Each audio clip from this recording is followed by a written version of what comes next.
ಅದರಗುಂಚಿ ಕೇವಲ ಊರಲ್ಲ, ದೊಡ್ಡಪ್ಪಜ್ಜನ ಸುಕ್ಷೇತ್ರ. ಸ್ವತಂತ್ರ ಹೋರಾಟಗಾರರು ಹುಟ್ಟಿದ ಈ ಪುಣ್ಯ ಭೂಮಿಯನ್ನು ಮತ್ತು ಈ ಊರಿನ ಉದ್ಧಾರಕ್ಕಾಗಿ, ನಮ್ಮ ನಾಡಿನ ಏಳಿಗೆಗಾಗಿ ಸಕಲ ಸದ್ಭಕ್ತ ಕುಲಕೋಟಿಗೆ ಒಳಿತಾಗಲಿ ಎಂದು, ಮುಂಬರುವ ದಿನಗಳು ಶುಭವಾಗಿ ಕಷ್ಟ ಕಾರ್ಪಣ್ಯ ನಿವಾರಣೆಯಾಗಲಿ ಎಂದು ಶ್ರೀ ವೇದಮೂರ್ತಿ ಶಿವರುದ್ರಯ್ಯ ಅವರು 11ನೇ ಬಾರಿಗೆ ಮೌನವ್ರತ ತಪ ಅನುಷ್ಠಾನ ಕಾರ್ಯಕ್ರಮವನ್ನು ಇಟ್ಟುಕೊಂಡಿದ್ದಾರೆ. ಈ ವಿಶೇಷ ದಿನದ ಬಗ್ಗೆ ಇಲ್ಲಿನ ಜನರು ಏನ್ ಹೇಳ್ತಾರೆ ಅಂತ ತಿಳ್ಕೊಳ್ಳೋಣ ಬನ್ನಿ. ಸುಮಾರು 600ರಿಂದ 700 ವರ್ಷಗಳ ಇತಿಹಾಸ ಈ ಮಠಕ್ಕಿದೆ. ಈ ಮಠದ ಪ್ರಪ್ರಥಮ ಪೀಠಾಧಿಪತಿಗಳು ಶ್ರೀ ಶಿವಲಿಂಗ ಶಿವಾಚಾರ್ಯರು. ತದನಂತರ ಬಹಳ ವರ್ಷಗಳ ನಂತರ ಈ ಮಠಕ್ಕೆ ಮತ್ತೆ 3 ಪೀಠಾಧಿಪತಿಗಳು ಆಗಿ ಹೋಗಿದ್ದಾರೆ. ಅವರಲ್ಲಿ ಒಬ್ಬ ಪೀಠಾಧಿಪತಿಗಳ ಹೆಸರು ಮಾತ್ರ ನಮ್ಗೆ ಗೊತ್ತಿದೆ, ನಮ್ಮ ತಂದೆಯವರು ಹೇಳ್ತಿದ್ದಾರೆ ಅದನ್ನು. ಅವರ ಹೆಸರು ಶ್ರೀ ಸದಾಶಿವ ಶಿವಾಚಾರ್ಯರು ಹಿರೇಮಠ.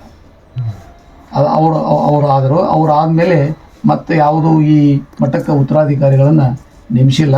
ನೇಮಿಸ್ಬೇಕಂತ ತಿಳ್ಕೊಂಡು ನಮ್ಮ ಅಣ್ಣನಾಗಿರ್ತಕ್ಕಂಥ ಜಗದೀಶ ಹಿರೇಮಠ ಅನ್ನೋರು ನೇಮಿಸಿತ್ತು.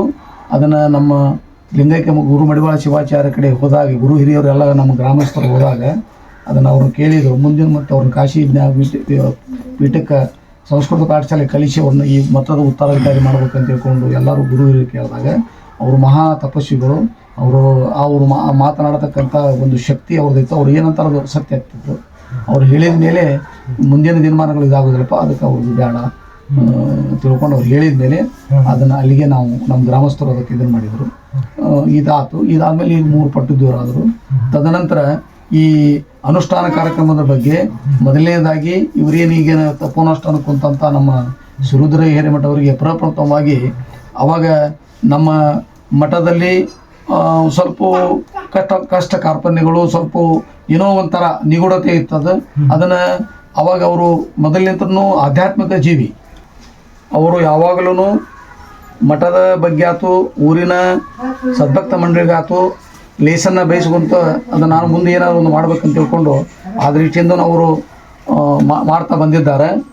ಈಗ ಅವರು ತಮ್ಮ ತಪೋ ಅನುಷ್ಠಾನ ಕಾರ್ಯಕ್ರಮ ಯಾವ ರೀತಿ ಅದನ್ನು ಪ್ರಾರಂಭ ಮಾಡಿದ್ರಪ್ಪ ಅಂತೇಳಿ ಸಂಕ್ಷಿಪ್ತವಾಗಿ ಹೇಳ್ಬೇಕಂದ್ರೆ 1985ನೇ ಅನುಷ್ಠಾನ, ಪ್ರಪ್ರಥಮ ಅನುಷ್ಠಾನ ಧನುರ್ಮಾಸದ ಕಾರ್ಯಕ್ರಮದೊಳಗನ 1 ತಿಂಗಳ ಪರ್ಯಂತನೂ ಕೂಡ, ಇದು 11 ದಿವಸ ಈಗ ಮಾಡಿದ್ದು, ಅದು 1 ತಿಂಗಳ ಪರ್ಯಂತನೂ ಕಠಿಣ ಅನುಷ್ಠಾನ ಕಾರ್ಯಕ್ರಮಗಳನ್ನು ಅವ್ರು ಮಾಡಿದರು. 1985ರಲ್ಲಿ ಮೊದಲೇ ಮಾಡ್ಕೊಂಡ್ ಈ ರೀತಿ ಇದು 11ನೇದು. ಮತ್ತು ಅದಕ್ಕೆ ಏನಪ್ಪಾ ಅಂದ್ರೆ ಇತಿಹಾಸ ಅನುಷ್ಠಾನ ಮಾಡ್ಬೇಕಂತೇಳಿ ಅವ್ರಿಗೆ ಪ್ರೇರಣೆ ಕೊಟ್ಟವರು ಲಿಂಗೈಕ್ಯ ಮಡಿವಾಳ ಶಿವಾಚಾರ್ಯರು. ಇವರು ಅಣ್ಣಾರವ್ರಿಗೆ ತಮ್ಮ ಬೇಡಿಕೆ ಇಟ್ಟಾಗ, ಬಾರಪ್ಪ ನೀನು ಮುಂಡವನ್ನು ಮಾಡಿಸ್ಕೊಂಡು ಸ್ವಚ್ಛ ಸ್ನಾನಗೇನ ಮಾಡಿ ಮಠಕ್ಕೆ ಬಾರಪ್ಪ ಅಂತ ತಿಳ್ಕೊಂಡು ಇಲ್ಲಿ ಏನು ಕಲ್ಗಟ್ಟಿ ಒಳಗೆ ನಮ್ದು ಅದ್ರ ಗುಂಚೊಳಗನ ಕಲ್ಗಟ್ಟಿ ಮಠ ಐತಲ್ಲ, 12 ಮಠಕ್ಕಲ್ಲಿ ಬಂದರು. ಅವಾಗ ಬಂದಾಗ ನಮ್ಮ ಅಣ್ಣಾರ ಕರೆದಕಾರ ಅವ್ರನ್ನ ಬಾಜುಕು ಕುಂದಿಸ್ಕೊಂಡು ಭಸ್ಮ ಲೇಪನ ಮಾಡಿ ಮೈ ತುಂಬ ತಮ್ಮ ಗುರುವಿನ ಆಶೀರ್ವಾದ ಪ್ರೇರಣೆ ಪ್ರಾರಂಭ ಆತ ಅವ್ರಿಗೆ. ಅವಾಗ ಬಂದಕಾರ ಅವನ್ನ ಅಪ್ಪಗೊಂಡಕಾರ ಅವ್ರಿಗೆ ಬೆಲ್ಲ ಕೊಟ್ಟಕಾರ, ಮಾಡಪ್ಪ ನಿನಗೆಲ್ಲ ನಿನ್ನಿಂದ ಒಳ್ಳೇದಾಗ್ತೈತಪ್ಪ ಅಂತ ಹೇಳಿ ಪ್ರಪ್ರಥಮವಾಗಿ ಆಶೀರ್ವಾದ ಮಾಡಿ ಇಲ್ಲಿವರೆಗೂ ಅವ್ರನ್ನ ಈ ಮಟ್ಟಕ್ಕೆ ತಂದವರು ಮಡಿವಾಳ ಶಿವಾಚಾರ್ಯ ಅಂತೇಳಿ ನಾನು ಅಗದಿ ಹೆಮ್ಮೆಯಿಂದ ಹೇಳ್ತೇನೆ. ಆ ರೀತಿ ಮಾಡ್ಕೊತ ಬಂದರು. ಮುಂದೆ ಅವ್ರಿಗೆ ಅದು ಒಂದು ಪ್ರೇರಣೆ ಆಯ್ತು. ಮತ್ತು ನಮ್ಮ ಗದ್ದಿಗೆ ಶಕ್ತಿ, ಕರ್ತೃ ಗದ್ದಿಗೆ ಶಕ್ತಿ ಮತ್ತು ಮಡಿವಾಳ ಶಿವಾಚಾರ್ಯ ಈವರ ಗುರುಗಳ ಆಶೀರ್ವಾದದಿಂದ ನಾವು ಅಣ್ಣತಮ್ಮರು ನಮ್ಮ ಅಣ್ಣವ್ರು ಏನು ಮಾರ್ಗ ಹಾಕಿಕೊಟ್ಟಾರ, ನಮ್ಮ ತಂದೆಯವ್ರು ಏನು ಮಾರ್ಗದರ್ಶನ ಮಾಡ್ಯಾರ, ಅವ್ರ ಅನುಕರಣೆಯೊಳಗೆ ನಾವು ಊರಿನ ಪ್ರತಿಯೊಂದು ಕಾರ್ಯಕಲಾಪದೊಳಗೆ ನಾವು ಅಗದಿ ಭಕ್ತರ ಜೋಡಿ ಮತ್ತು ನಾವು ಅದನ್ನ ಮಾಡ್ಕೊತ ಬಂದೀವಿ. ಈ ರೀತಿ ಹಿಂಗೆ ಮಾಡ್ಕೊತ ಬಂದಿದ್ದು ಇದು 11ನೇ ಅನುಷ್ಠಾನ ರೀ.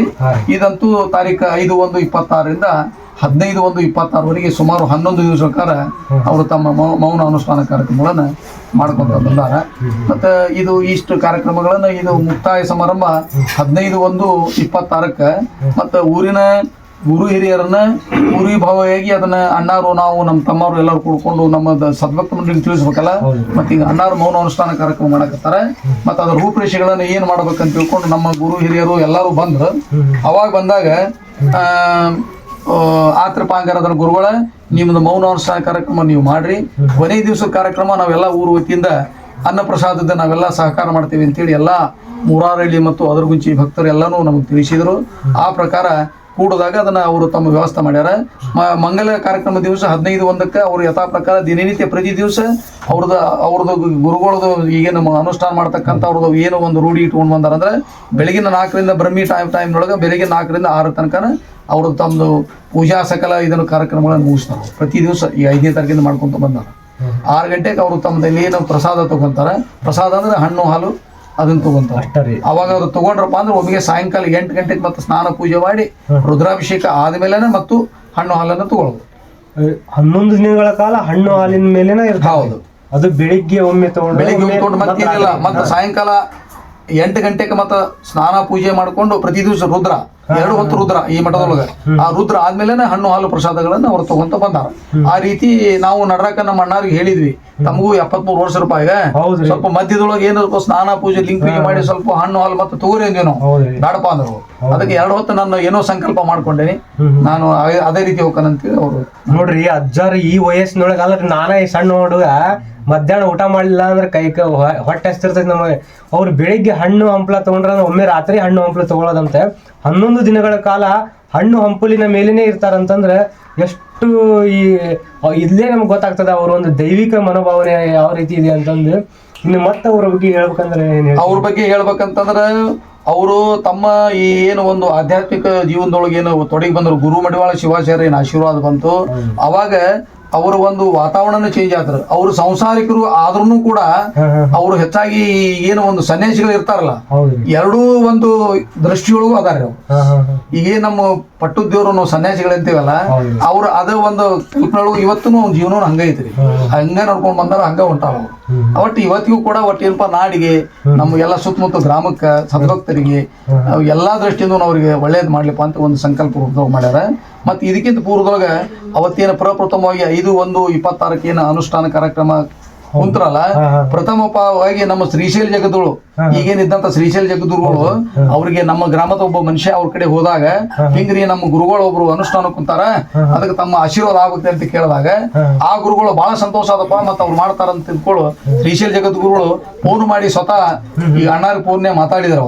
ಅವತ್ತ ಸಾಯಂಕಾಲ 6 ಗಂಟೆಗೆ ಮಾತಾಡಿದ್ರು. ಮೊದಲೇ ಫಸ್ಟ್ ಟೈಮ್ ಅದನ್ನ ಅವತ್ತ ಕುಂತ ದಿವಸನೇ ಮಾತಾಡಿದ್ರು. ಅವ್ರ ಗುರುಗಳ ಆಶೀರ್ವಾದ ಅಲ್ಲಿ ಆಶೀರ್ವಾದ ಮಾಡ್ಬಿಟ್ಟು ಅವ್ರು ನೀ ಮಾಡಪ್ಪ ಒಳ್ಳೇದಾಗ್ತೈತೆ ಅಂತ ಮಾಡಂತ ಹೇಳಿದ್ರು. ಅವರ ಆಶೀರ್ವಾದದ ಮೂಲಕ ಅವತ್ತಿನಿಂದ ನಾಳೆವರೆಗೂ ಕೂಡ ಅಂದ್ರೆ 15/1/2026 ಮೌನ ತಪೋನುಷ್ಠಾನವನ್ನ ಮಾಡ್ತಾ ಇದ್ದಾರೆ ಅಜ್ಜಾರ.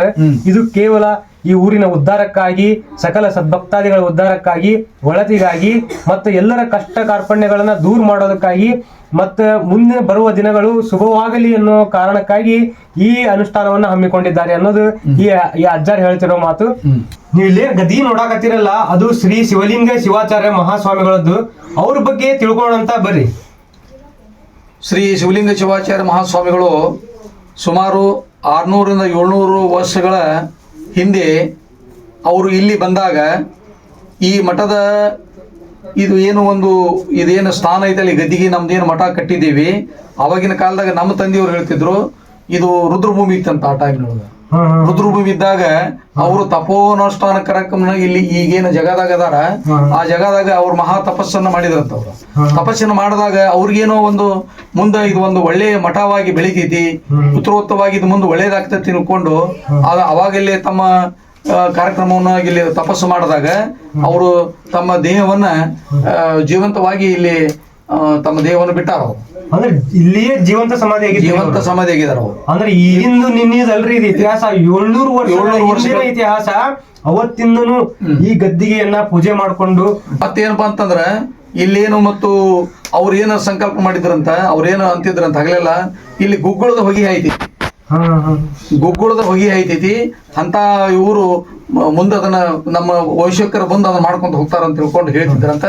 ಇವತ್ತಿಗೂ ಕೂಡ ಮತ್ತೆ ಅದೇನ್ ಅವ್ರ ಗುರುಗಳು ಹಿಂದ ತಮ್ಮ ಸಂಕಲ್ಪದೊಳಗೆ ಏನ್ ಹೇಳ್ತಿದ್ರು, ಇವತ್ತಿಗೂ ಕೂಡ ಅದನ್ನ ಧೂಪಾರ್ಚನೆಯ ಕಾರ್ಯಕ್ರಮಗಳನ್ನ ನಾವು ಪ್ರತಿ ಒಂದು ನಮ್ಮ ಮಠದ ಪ್ರತಿನಿತ್ಯನೂ ಅದನ್ನ ನಾವು ಮಾಡ್ಕೊಂತ ಬಂದೇವಿ, ಅದನ್ನ ಮಾಡ್ಕೊಂತ ಹೊಂಟಿದ್ವಿ. ಅಮ್ಮಾರ ನಮಸ್ಕಾರ ರೀ.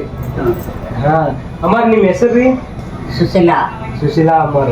ನೋಡ್ರಿ ಅಮ್ಮಾರಿಗೆ 96 ವಯಸ್ಸಿಗೆ ಇವರು ಅಲ್ಲಿ ಅಜ್ಜಾರಿಯನ್ ತಪೋನುಷ್ಠಾನಕ್ಕೆ ಕುಂತಿದಾರಲ್ಲ, ಮೌನ ತಪೋನುಷ್ಠಾನಕ್ಕೆ, ಅವರ ತಾಯಿಯವರು. ಅವ್ರ ಪ್ರಕೃತಿ ಬಾಳ ಚಲೋ ರೀ. ಖರೆ ಅವ್ರ ನೋಡಿ ನಾವು ಈಗಿನವ್ರು ಕಲ್ಕೋಬೇಕ್ರಿ. ಅವ್ರದ್ದು ಅವ್ರು ಎಷ್ಟು ಜನರಿಗೆಲ್ಲಾ ಉಪಕಾರ ಮಾಡ್ತಾರ ಅಂದ್ರೆ ಇಡೀ ಊರಾಗ ಅವ್ರ ಸ್ತಂಭ ಇದ್ದಂಗ ನೋಡ್ರಿ, ಒಂದು ಆಧಾರ ಸ್ತಂಭ ಅವರು. ಖರೆ ಅವ್ರಿಗೆ ಎಲ್ಲರಿಗೂ ಬಾಳ ಹೆಲ್ಪ್ ಮಾಡ್ತಿದ್ರಿ. ಈಗ ಅವ್ರಿಗೆ ಸ್ವಲ್ಪ ಏಜ್ ಆಗಿಂದ ಸ್ವಲ್ಪ ಕಿವಿ ಕೇಳಂಗಿಲ್ರಿ, ಅದು ಇದು ಆಗಂಗಿಲ್ಲ. ಇಷ್ಟು ಗಟ್ಟಿ ಅದಾರ್ರಿ ಅವರು. ಈಗ ಅವ್ರ ಆಶೀರ್ವಾದದಿಂದ ಇದೆಲ್ಲ ಮನ್ಯಾಗ ಬೆಳವಣಿಗೆ ರೀ. ಎಲ್ಲ ಅವ್ರಲಿಂದ ಮಕ್ಕಳದ ಆಶೀರ್ವಾದ ರೀ. ಮಕ್ಕಳಿಗೆ ಅವ್ರಿಗೆ ಅನುಷ್ಠಾನ ಮಾಡಾಕು ಇವ್ರದ ಆಶೀರ್ವಾದ ರೀ ಅವ್ರಿಗೆ. ಹೌದ್ರಿ. ಬಾಳ ಎಷ್ಟು ವಯಸ್ಸಾಗಿವ್ರಿ? 96 ಏಜ್ ನೋಡ್ರಿ. ಈಗ 96 ವಯಸ್ಸು. ಈಗ 96 ವಯಸ್ಸಿನಲ್ಲೂ ಕೂಡ ಈಗಲೂ ಅವ್ರಿಗೆ ಇನ್ನೂ 4 ಮಂದಿಗೆ ಸಹಾಯ ಮಾಡ್ಬೇಕನ್ನೋ ಮನೋಭಾವನೆ ಇದೆ. ಒಟ್ಟು 4 ಮಂದಿಗೆ ಸಹಾಯ ಮಾಡ್ಬೇಕನ್ನೋ ಮನೋಭಾವನೆ ಇಟ್ಕೊಂಡು ಬಂದಿರುವಂತ ಮನೆತನ, ಹಿರಿಯ ಮಟ್ಟದ ಮನೆತನ ಇದು. ನಾವು ಈ ಮನೆತನ ನಾವು ಎಲ್ಲಿ ಕಾಣ್ಬೇಕಂತಂದ್ರ ಅದ್ರ ಗುಂಚಿ ಒಳಗೆ ಕಾಣ್ಬೋದು. ಯಾರು ಬಂದ್ರು ಯಾರನ್ನೂ ಹಂಗ ಕಳ್ಸೋದಿಲ್ರಿ. ಏನಾರ ಒಟ್ಟು ಪ್ರಸಾದ ತಗೊಂಡ ಹೋಗ್ಬೇಕ್ರಿ. ಏನಾರ ಪ್ರಸಾದ ಕೊಟ್ಟ ಕಳಿಸ್ತಾರ್ರಿ. ಒಂದು ಹಣ್ಣಾಗ್ಲಿ ಕಡಿಕ ಏನೂ ಇರ್ಲಿ, ಯಾರು ಇರ್ಲಿಲ್ಲ ಅಂದ್ರ ಒಟ್ಟು ಏನಾರ ಒಂದು